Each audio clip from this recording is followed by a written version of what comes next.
Hey, I'm Jocelyn, and this is my friend Sandra, and welcome to Friday Cocktails. Today we're going to make a really cool historic cocktail. Actually, we're not. We're just going to start this historic cocktail. This is something called Cherry Bounce, and I'm going to let Sandra talk about it a little bit because I think it's a really amazing thing. Well, this drink goes back, we know it has roots into the 17th century at least. It was very popular, and the idea was that you could take cherries at the peak of season and be able to preserve them and enjoy them later in the year. This was often used as a celebratory cocktail, particularly Like Christmas. And so it really couldn't be easier. We're going to do two versions today. Right, and we should say it's June. It's June. That's important to know. Right. So you're going to want to let this sit a little while before you enjoy it. As in 6 months. Or at longer? At least. It can last longer too, huh? Yeah, you could let it go for a couple of months, but really to get a nice smooth product, I would say let it go 6 months. Plan ahead, do it when the cherries are in season, and just plan to wait.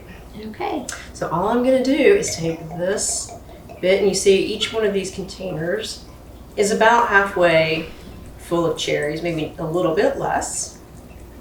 And just use the container. I'm not going to give you measures here because the amount of cherries that you have is the amount that you should use. So just find a container that you can fill about halfway with your cherries. With cherries and then halfway with and then alcohol. Fill it up once again with. And we're using bourbon, right? And traditionally it's bourbon, but do some people use brandy? Is that right? Brandy actually is probably the original because they would have been using things from Europe. Right, of course. And so bourbon didn't exist until the New World developed a little more. Right. So yeah, brandy probably would have been the more traditional and the original. But as the United States, because you got brandy from Europe. Originally. But the United States definitely went through a shift towards whiskey, rye whiskey. Right. And why wouldn't you use something you can get locally or distill in your backyard, right? Use it. It's cheaper. It's readily available, right? Right, and actually there was a cataclysm in the French vineyard world that happened in the 19th century that made all of these things become completely unavailable, and so they had no choice but to go to other kinds of things. Which is great because it probably led to better rye whiskeys and bourbons here. Probably. In the US. So you can use rye, you can use bourbon. I'm a bourbon girl. I am too. Use the bourbon of your choice. It can be as good. I wouldn't use terrible bourbon because you want it to be a nice smooth product when you're finished with it. This is a lot of bourbon. This is a lot of bourbon. Which is why we just got a really big bottle of bourbon. I don't think I've ever poured that much bourbon in one go ever. It feels kind of good. Is it kind I'm of rather enjoying this. Yeah. Interesting. Let me take over now. You want to finish this one off? No, go for it. I mean, I've poured that much behind a bar in a night, and it was like in 1,000 different glasses. Definitely not for me. Oh my gosh, can you imagine? Right. So this one is going to be just the plain cherry bounce, where it's just cherries and bourbon, right? And we're just going to seal this puppy up. Right, and this is the way I make it. It's the way I've always made it. I love it. I do let it go for at least 6 months, and I usually make a couple batches, so I'll have 2 or 3 jars like this when I make when it cherries together. are good. I don't usually drink more than one in the winter, and so I have it to last through the next year. And then usually the next holiday, I have one that's a year old. So I was sort of thinking I would gift one.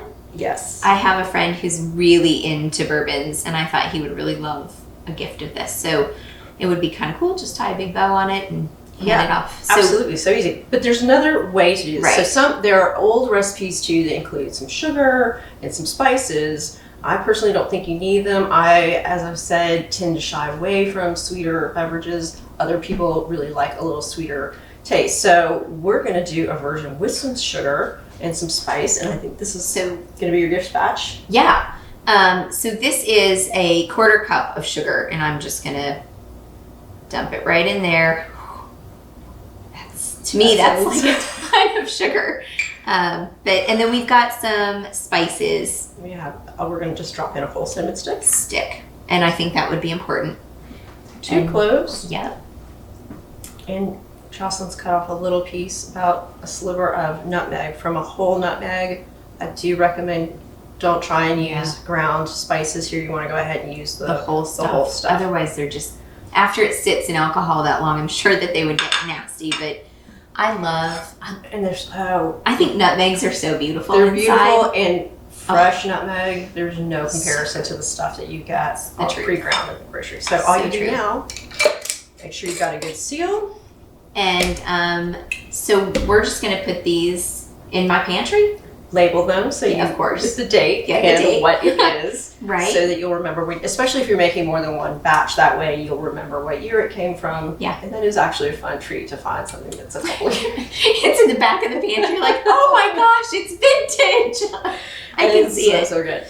So I find that really about a year, it is so lovely to drink. It'll turn this beautiful ruby color. It doesn't, the plain does not get sweet. It just infuses with this gorgeous cherry flavor. And I think if you try it both ways, see which one you prefer. I'm kind of doing that, yeah. And take it from there. I think we should also point out really quickly too, we washed these cherries first, and we just pulled the stems off. They still, the pit's still in there. So these are just clean cherries, no stem, and that's it. That's it. Nice.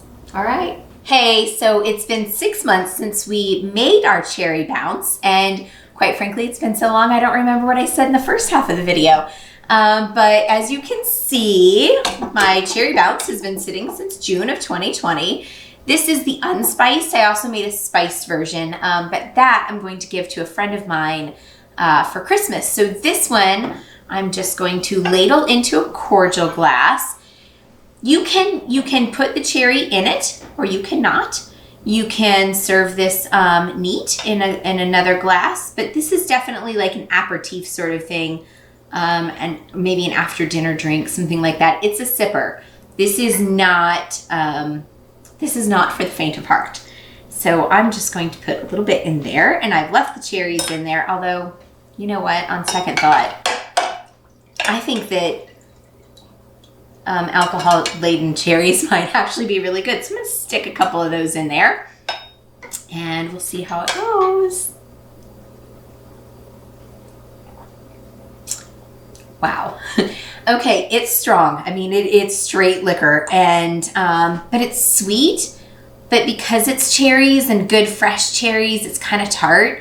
It's a good drink. It's definitely something that you're going to sip on, not something you're going to like pour over ice and drink for a while, like quickly.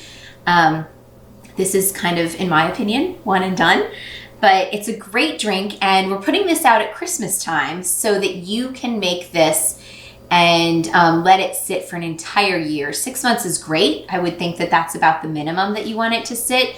The longer, the better. The more that cherry infuses into the alcohol, and it's tasty. So cheers, and have a wonderful holiday season. Bye.